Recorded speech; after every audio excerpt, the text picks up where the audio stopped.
Olá, mais um Vó em Quarentena. Hoje, entrando na maioridade, né? O 21º programa. E eu, na outra vez, eu falei daquele macaco, né? Que viveu há 4 milhões de anos atrás e que do aperfeiçoamento desse animal é que surge o Homo sapiens, né? E o que nos diferencia, né, dos outros animais, eu tava lendo um livro que diz que o que nos diferencia, o que nos deixa original, é que nós, apesar de muitos animais sonharem como nós, seres humanos, somos capazes de externar esse sonho, né? Por meio da linguagem, por meio da cultura, da arte. E o desenho foi a primeira forma de escrita do ser humano, né? Quando ele começou a escrever, desenhar nas cavernas, enfim, fazer registros desenhados nas pedras, né? E aí essa arte, esse desenho, ele dá origem a 2 ramos, né? Um que é a escrita e o outro que é a arte. E eu trabalho e tenho um ateliê de arte em ladrilhos de papel. Esse ateliê é para adultos e ele funciona, ultimamente ele está funcionando de forma virtual, mas ele funciona presencialmente. A gente trabalha 2 horas, enquanto desenha a gente medita, a gente ouve uma música gostosa, relaxante e vai obtendo resultados muito interessantes. E nesse grupo tem algumas mães, algumas avós, né? Tem também um homem, né? E que eu acho que não é nem pai nem avô, mas ele traz muita alegria para o ateliê. E de uns tempos para cá, depois dessa quarentena, tem algumas crianças que têm se interessado pelos ladrilhos das avós, né?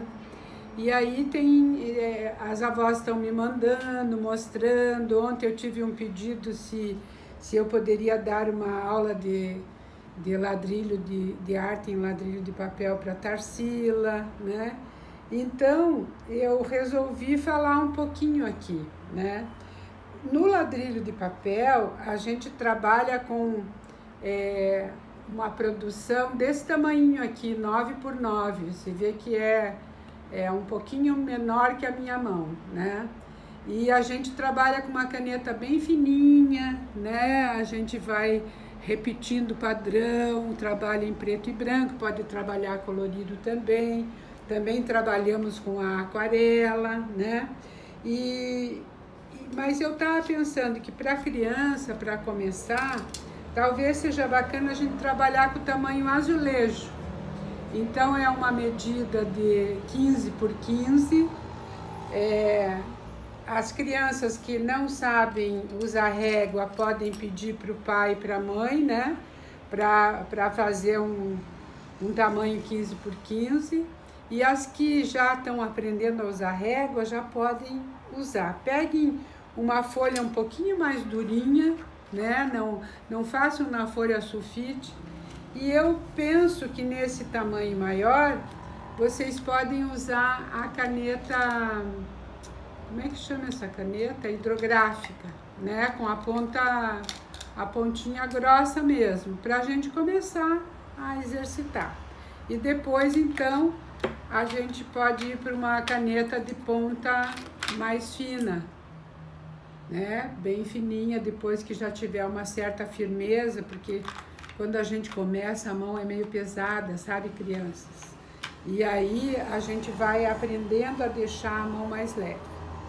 Então, como é que a gente faz? A gente recorta o 15 por 15, aí a gente pega o lápis e faz uma marquinha, uma bolinha, para a gente fazer uma margem. Não tem problema se não ficar reto, porque a arte é assim mesmo, as linhas curvas, elas deixam o trabalho até mais bonito. Então, não precisam se preocupar se está reto ou não. Depois que a gente fizer a margem, a gente vai dividir esse espaço, porque para repetir padrão, a gente cansa se a gente tiver espaços muito grandes. Então, vocês com o lápis bem de levinho, vocês vão separar, não precisa ser desse jeito que eu estou fazendo. Vão separar em pequenos espaços, né? E aí, antes de trabalhar aqui, vocês vão numa outra folha, vocês vão ensaiar, né? Então, vão pegar a canetinha e vão fazer formas bem devagar para ficar bem arrematado. Então, a bolinha fica redonda. A gente pode repetir riscos, a gente pode repetir riscos em ondas, a gente pode repetir riscos em serra, né? Procurando fazer mais ou menos a mesma distância. A gente pode repetir padrões assim, desse tipo, que parecem plantinhas, né? A gente faz mais baixo, mais alto. A gente pode fazer triângulos, meia-lua, caracol, né? Espiral. Dá para fazer também triângulos maiores, que a gente deixa a ponta colorida e vai encaixando um no outro. Então, a gente pode criar o que a gente quiser, né? E aí, nesses espaços aqui que estão separados, a gente começa com a canetinha, depois que treinou bastante, com a canetinha a fazer no espaço até ocupar todo ele. Se a gente errar não tem problema, a gente improvisa. Se por um acaso a gente cansar muito, né, dizer, ai meu Deus, eu vou fazer bolinha nesse espaço inteiro, eu posso entremear com alguma outra coisa, né, e vou preenchendo esse espaço. Fica mais ou menos assim, ó, se você usar várias cores. Eu não tinha muitas cores dessa ponta mais grossinha, então ficam feitos azulejos, né? E depois aqui em casa eu tenho a minha neta que ela trabalha com sublimação. Aí se vocês mandarem a estampa por e-mail numa boa resolução, né? Pode fazer uma digitalização com uma boa resolução. Ela consegue passar para o azulejo e vocês podem fazer um quadro de azulejo, mas também dá para fazer o quadrinho assim, só com a caneta. Quando vocês forem ficando craques nisso aqui, então a gente pode trabalhar no quadro pequeno, né? Aí com as canetas de ponta fina, que podem tanto ser essa brilhante aqui, que essa daqui não é a prova d'água, ou pode ser a nanquim, que é uma caneta mais cara, e aí vocês precisam cuidar, né, para não perder a ponta muito. Então tem que estar com a mão já bem levinha, tá bom?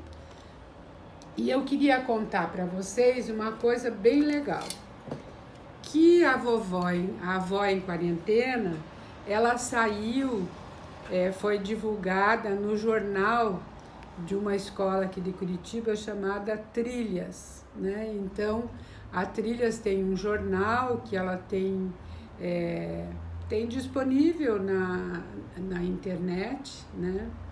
E nesse jornal tem uma porção de ideias, de atividades com experiências, com arte, com escrita, com histórias. E lá né, dentro desse jornal tem a sugestão da Vovó em Quarentena. Então, vocês, se tiverem interesse, procurem, porque está muito bem feito, é um trabalho de arte virtual muito bonito, muito bem feito e muito assim, com muitas ideias, né? E é muito rico de ideias. Então, para encerrar o nosso dia de hoje, um dia dedicado à expressão gráfica mais antiga, que é o desenho, eu vou terminar com um desafio, que logicamente eu não vou dar a resposta e vocês, se quiserem, me mandem para saber se está certo. Se está certo. Se era bacana a solução que vocês encontraram. Então, o desafio é o seguinte: um diretor de uma escola recebeu uma denúncia de uma aluna dizendo que as provas do 7º ano foram roubadas por um aluno do colégio. E aí o diretor disse: mas como assim? Não, ele estava de uniforme, ele era magrinho, alto, estava com o uniforme do colégio, ele estava vestido com uma máscara vermelha, uma luva, ele tinha uma pasta marrom na mão, e ele entrou na secretaria, eu vi quando ele entrou, né? E ele também tinha uma tatuagem de 3 trevos de 4 folhas na mão. E aí o diretor ficou olhando para ela, ele já estava querendo investigar, querendo ver o que tinha acontecido. Aí ele ficou olhando para ela e disse assim para ela: 3 dias de suspensão. A senhorita está mentindo. E ela ficou assustada, ela tinha ido fazer uma coisa que ela achava que era boa para o colégio. E aí o desafio é: por que o diretor deu uma suspensão para ela e o que fez ele dar essa suspensão e imaginar que ela estava mentindo? Ok? Então, quebrem a cabeça, me respondam, vão lá no canal, comentem, curtam, compartilhem e vamos levando o Vó em Quarentena aí pelo mundo afora, né? Para os adultos e para as crianças. Beijo grande!